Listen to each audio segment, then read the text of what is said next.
July 19th, 1972. A cold night in Dublin, Ireland.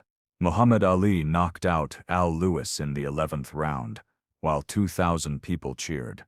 But what Ali saw afterward in the empty arena would haunt him forever. What he did next proved that true greatness isn't measured by victories, but by what you do when no one's watching. Al Lewis was 26, a Guinness brewery worker, with calloused hands and desperate eyes. For 8 years he'd worked night shifts, loading trucks.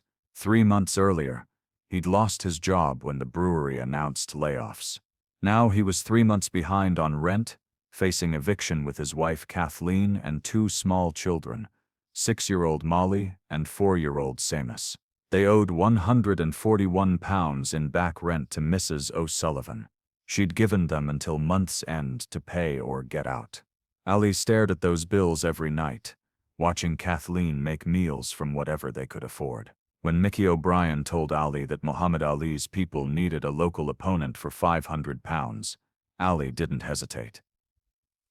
£500 was more money than he'd made in 6 months of odd jobs.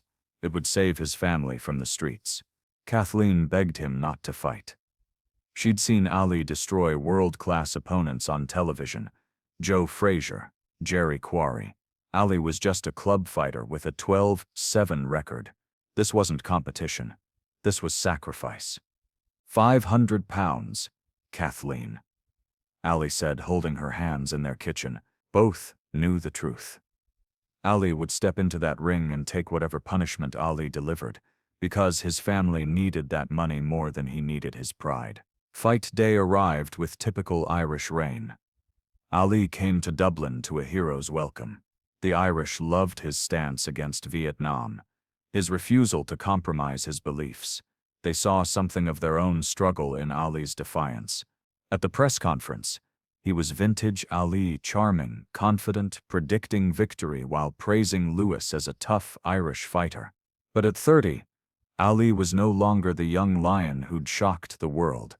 3 years away from boxing had taken something from him. He was still Muhammad Ali, but human in ways he hadn't been before. Al spent the afternoon with his family, reading stories to the children.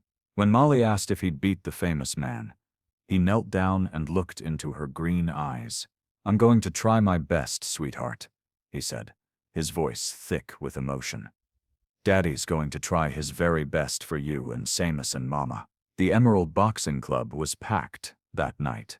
Kathleen sat in the front row wearing her wedding dress, the blue one holding Seamus while Molly clutched her hand. When Ali entered the ring, the crowd gave him enthusiastic support.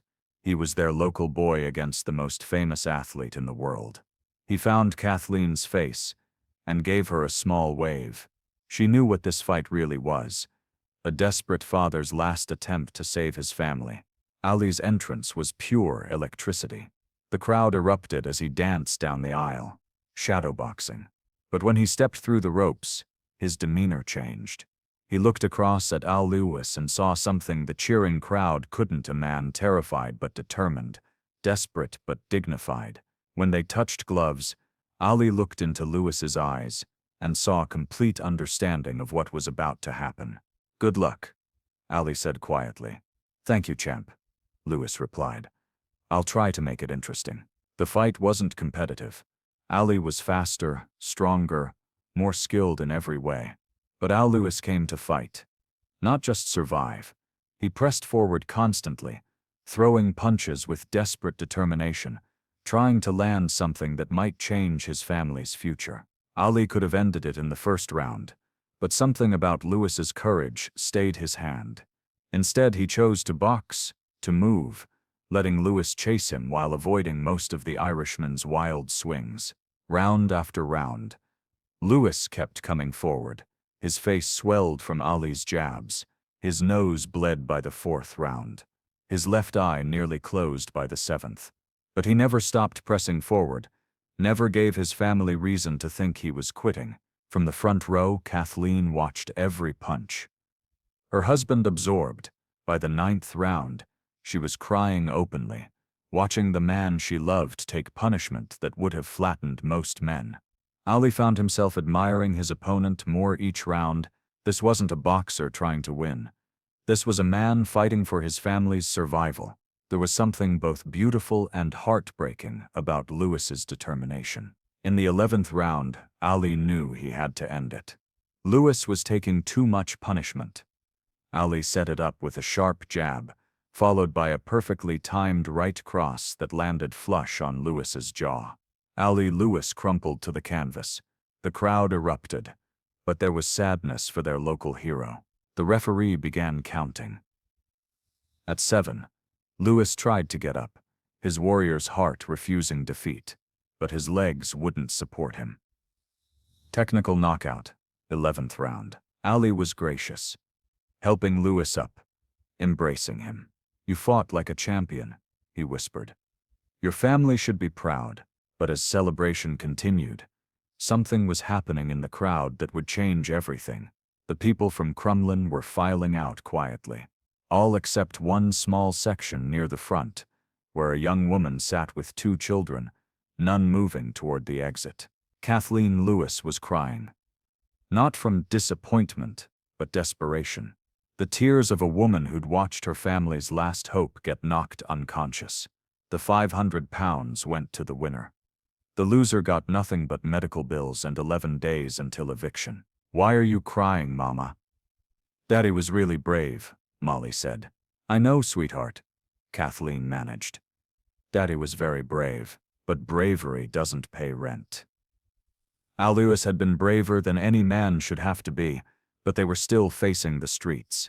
In his dressing room, Muhammad Ali was accepting congratulations when Mickey O'Brien approached him. "Champ, I need to tell you something about Lewis. He fought with real heart," Ali replied. "It's about why he took it. Lost his job 3 months ago. His family's about to be evicted. That £500 wasn't prize money to him.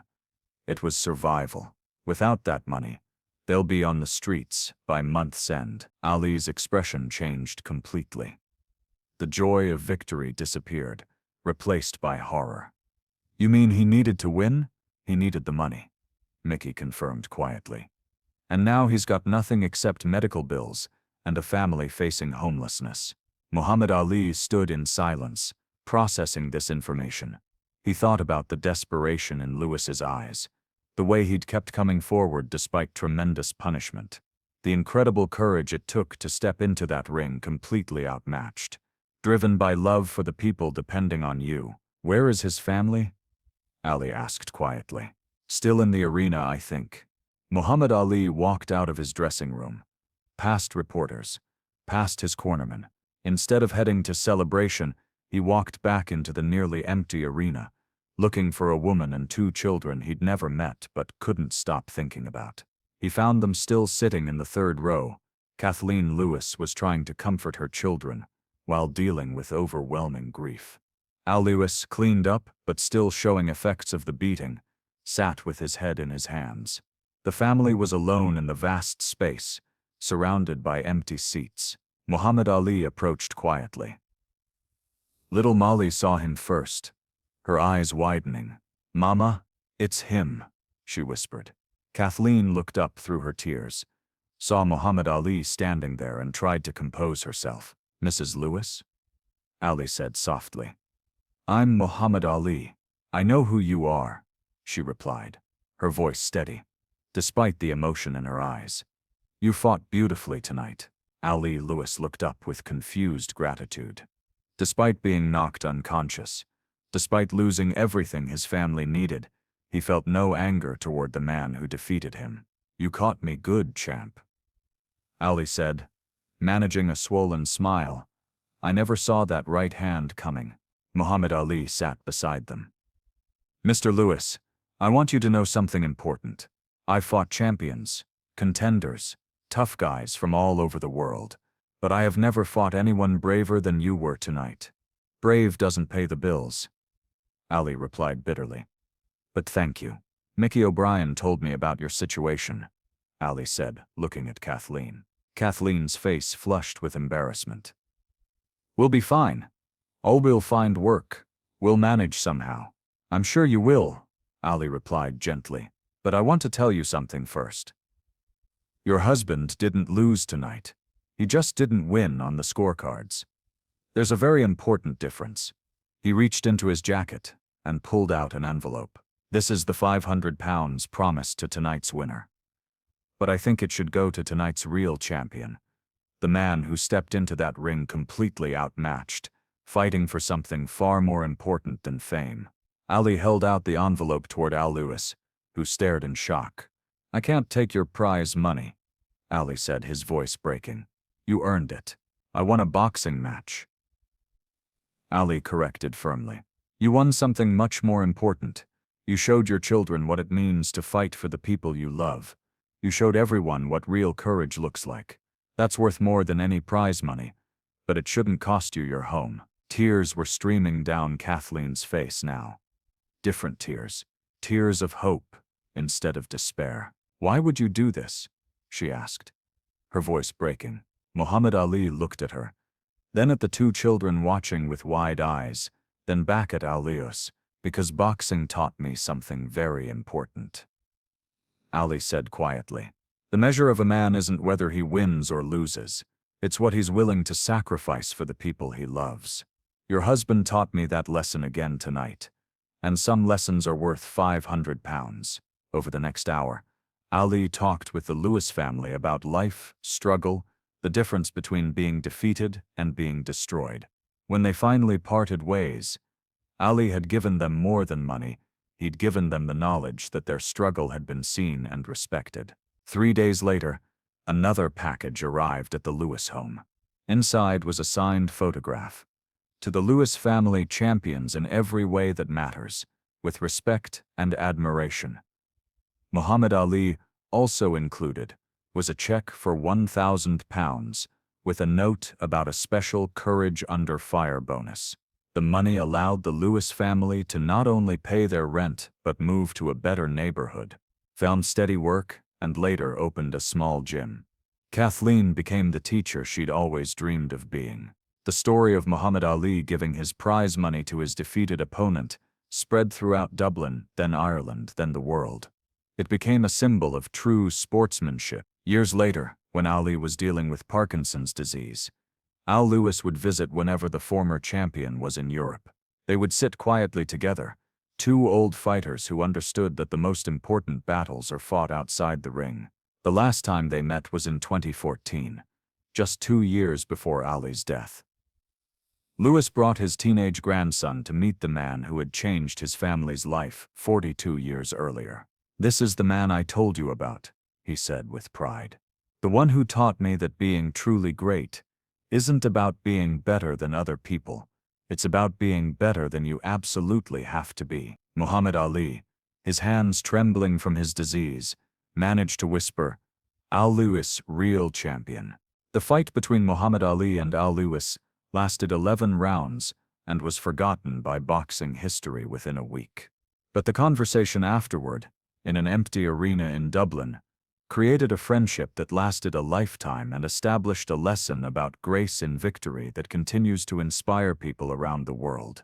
Muhammad Ali knocked out Al Lewis in 11 rounds, but what happened after the final bell proved that the greatest victories are often the ones that happen when all the fighting finally stops.